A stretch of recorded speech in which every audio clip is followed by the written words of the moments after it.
PCI DSS 4.0 subrequirement 1.4.1 states NSCs are implemented between trusted and untrusted networks.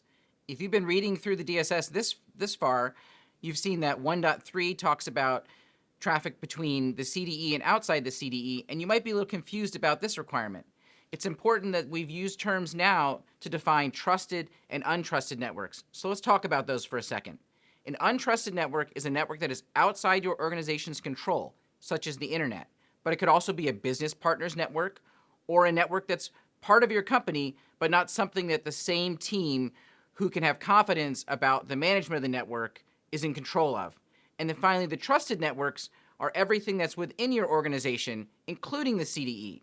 So this statement is saying it's important that we're using firewalls or other network security control devices between any untrusted network and any trusted network, whether that's the CDE, a DMZ, or another internal network that is adjacent to the CDE.